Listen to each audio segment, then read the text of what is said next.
நண்பர்கள் அனைவருக்கும் இனிய அதிகாலை வணக்கம். நிறைய நபர்களுக்கு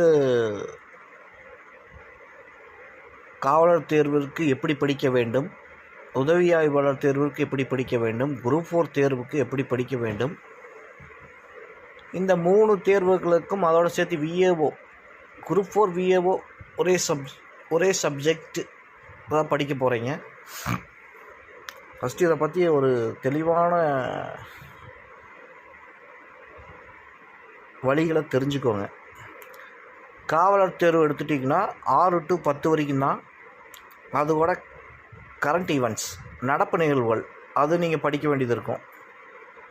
அப்புறம் உளவியல், இதோடு சேர்த்து 6வது 10வது வரைக்கும் கணக்கு, ஆங்கிலத்தை தவிர்த்து கணக்கு, அறிவியல், சமூக அறிவியல், தமிழ் இப்போ எலிஜிபிலிட்டி டெஸ்ட் வச்சுட்டாங்க. அதில் ஒரு 100 மார்க்கு, அதில் நீங்கள் 40 மார்க் வாங்கினீங்கன்னா தான் மெயின் தேர்வு, காவலர் தேர்வு மெயின் தேர்வு. அதுக்கப்புறம் அதுலேயும் தமிழ் வரும்,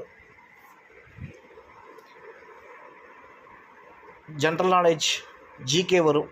இதெல்லாம் நீங்கள் படித்து எழுதணும். உதவி ஆய்வுத்தலைவருக்கு இதே சிலபஸ் தான். காவலர் தேர்வு இப்போ எத்தனை நாள் சொன்னோம்ல, அதே சிலபஸ் தான். +1 +2 புக்ஸ் சேர்த்து படிக்கணும். சார், எல்லா புக்கும் படிக்கணும்னா கம்பல்சரி எல்லா புக்கும் படித்தே ஆக வேண்டும். அதுக்கு தான் இந்த 2025 உதவி ஆய்வுத்தலைவருக்கு சிலபஸ் மட்டும் கொடுத்துட்டாப்புல. +1 +2 வந்து அதிகமான கேள்விகள் வரும். இது வரைக்கும் அப்படி இல்லாமல் இருந்தது. இனிமேல் போட்டிகள் அதிகமாக இருக்கிறதுனால அவங்க என்ன பண்ணுவாங்கன்னா, எழுத்து தேர்வுலேயே வந்து உங்களை குறைப்பாங்க. ஸோ அந்தளவுக்கு கடினமான கேள்விகள் தான் வைப்பாங்க. ரொம்ப கடினமான கேள்வி வைக்க மாட்டாங்க, ட்விஸ்ட் பண்ணி வைப்பாங்க.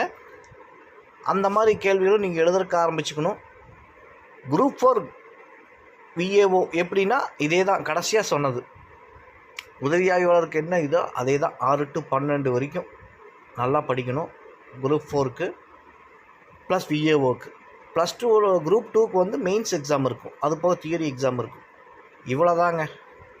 இந்த குரூப் 2க்கு அதே மாதிரி விஏஓ 6 to 12 ப்ளஸ் அந்த குரூப் 2க்கு மெயின் எக்ஸாம் எழுதுனா, மெயின் எக்ஸாம் பாஸ் பண்ணிங்கன்னா தான் உங்களை வந்து அடுத்த இதுக்கு எடுப்பாங்க.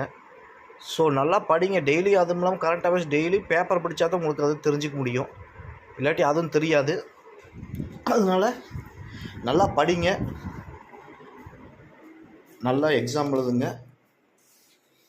வெற்றி வாழ்த்துக்கள். நன்றி, வணக்கம்.